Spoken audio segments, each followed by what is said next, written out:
majina naitwa Dr. Emmanuel Ezra Lazaro, ni daktari bingwa magonjwa ya ndani kutoka hospitali ya rufaa ya mkoa wa Temeke.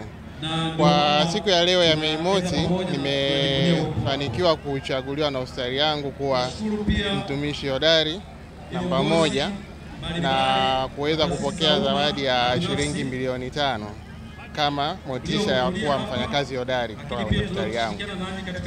Binafsi nimeipokea kwa furaha kubwa sana hiyo zawadi. Imeendelea kunipa hamasa kuendelea kufanya kazi kwa bidii sana, na natoa hamasa pia kwa wafanyakazi wenzangu tuendelee kufanya kazi kwa bidii na tutaweza kuendelea kupata motisha kama hivi ili tuweze kujenga taifa letu. Napenda kumshukuru sana mkurugenzi wangu Dr. Joseph Kimaro kwa zawadi hii, kwa maana bila hospitali yangu na wafanyakazi wenzangu tusingeweza kufanikisha hili. Naomba niwashukuru sana Dr. Joseph Kimaro na wafanyakazi wa hospitali ya rufaa ya mkoa wa Temeke. Asante sana.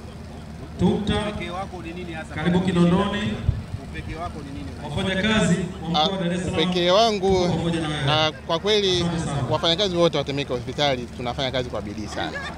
Lakini naona ni katika uchaguzi huu ilikuwa tulipigiwa kura na wafanyakazi wenzangu. Kwa hiyo katika upekee nadhani nifanya kazi kwa juhudi sana. Kwa hiyo wafanyakazi wangu wameona juhudi zangu, wameamua kunichagua kuwa mfanyakazi hodari.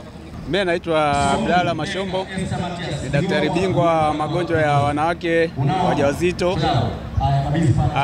Mimi ni daktari kutoka hospitali ya rufaa ya Temeke. Nashukuru kwa leo nimepata nafasi ya kuchaguliwa kuwa miongoni mwa wafanyakazi hodari katika taasisi ninayofanyia kazi. Ni jambo la kumshukuru. Kubwa zaidi na washukuru wote walionifanyia hii siku kwa hivi. Nashukuru kwa siku hii ya leo ya wafanyakazi. Ningependa kushukuru zaidi na kuwasha kwa siku hii ya leo, siku ambayo ni muhimu sana kwa wafanyakazi wote duniani na wafanyakazi wote wa nchini kwetu na kazini kwetu. Siku hii imekuwa ya nzuri kwa wote, ni siku ambayo inatujumuisha pamoja, inatukumbusha umuhimu wa kazi zetu, na kutokana na hizi zawadi na nini na washawishi wengine zaidi kuona kwamba wakifanya kazi kwa bidii basi wanaonekana. Ningependa tu kushauri serikali katika kuboresha huduma za wafanyakazi na maslahi ya wafanyakazi.